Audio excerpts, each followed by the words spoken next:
Welcome to this 360 review of the Echomerx Gum Tape Dispenser. This review is packed with information about Gum Tape Dispenser and also gum tapes and the application notes. The review is geared more toward solo entrepreneur and small businesses.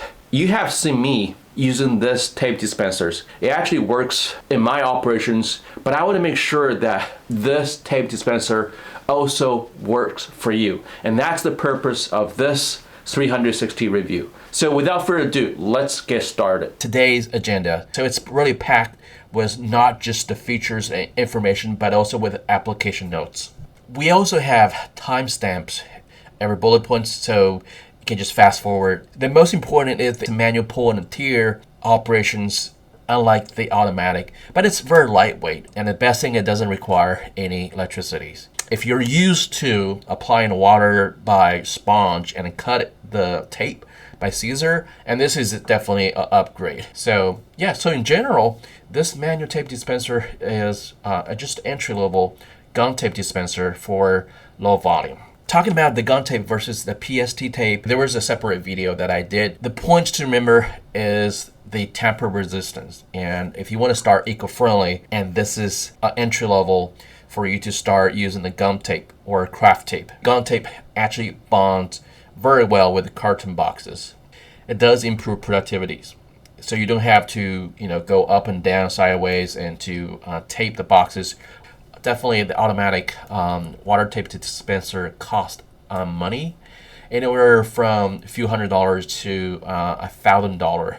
But compared with the automatic, the manual ones here, they have very small footprint, low cost, easy to change over, and very flexible with different sizes of tape. Basically, we're just talking about reinforced gum tapes and also the non-reinforced gum tape. Difference between them is that there was a fiberglass or the filament embedded in between two layers of paper. So for reinforced, definitely it's much more stronger. So putting box inside under box, you can use the non-reinforced. I would actually suggest you use the reinforced tape to start and see if you need to downgrade it to non-reinforced. If you're trying to set up this manual tape dispenser in a warehouse, here are something to consider about, because it doesn't really have a mechanism to dispense exact lengths of the tape. So you need to do some visual marking on your workbenches. I only have two sizes, so it's very easy for me to mark them and then use it. It will not confuse me. So another consideration is that do you need to permanently fix this tape dispenser or not? There is an alternative, which is to mount maybe a board or something that you can carry. But I personally just prefer not fixed.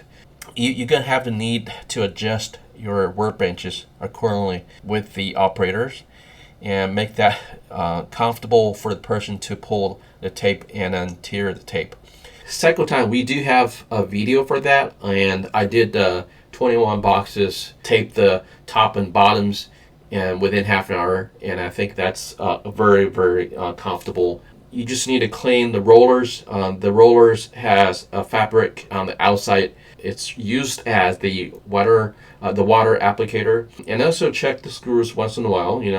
Make sure that they're tight. The blade is getting close to the water, so once in a while you have to loop the blade. And I just use some like WD-40 just to spray on it and wipe it out the excessive.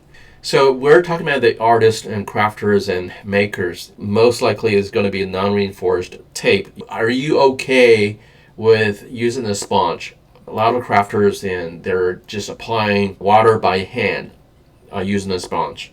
So if you're okay with that, stick with what you're doing right now. You don't need to buy this manual water tape dispenser. If you do shipping once in a while, hey, this might be a good addition to your operations. Okay, so let's talk about the fiber fray. That's probably the limitations on this manual tape dispenser. So with some reinforced Kraft tape, the fiber quality or the fiber filaments may be different, and you may end up with a loose end after the cutting. That's very common with heavy-duty Kraft paper. We add a heavy-duty reinforced tape inside for you to try by pulling and tearing the gum tape. You're going to judge for yourself using the starter kit if the heavy duty reinforced tape worked for you. So that's the purpose of the enclosed tape. I think it actually is good for entry level operations. So if you're shipping low volume and don't want to invest a lot on the tape dispenser, then this dispenser is going to work for you.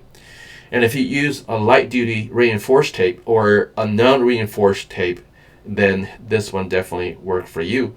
And also for solo entrepreneurs, so if you have eco-friendly shipping options and prefer a varieties. For example, today I'm using 10 inches. Tomorrow I want to use a 15 inches. Another day I want to use 20 inches tape. And this is the best for you. This is not good for is for volume production. So if you do have a volume productions, you do 20 boxes, more than 20 boxes a day in, day out. And this is probably not going to work for you. And if you do use a heavy duty reinforced tape, then this tape dispenser is not going to be working for you. So what does control parameter means? That I want to exact length, right? So if you want to control the temperature, definitely this tape dispenser is not going to be good for you. And if you want more robust metal frames for your operation, then this one is definitely not for you. I wanted to thank you. Thank you for being patient with me on this presentation, and hope you'll like it. Thank you.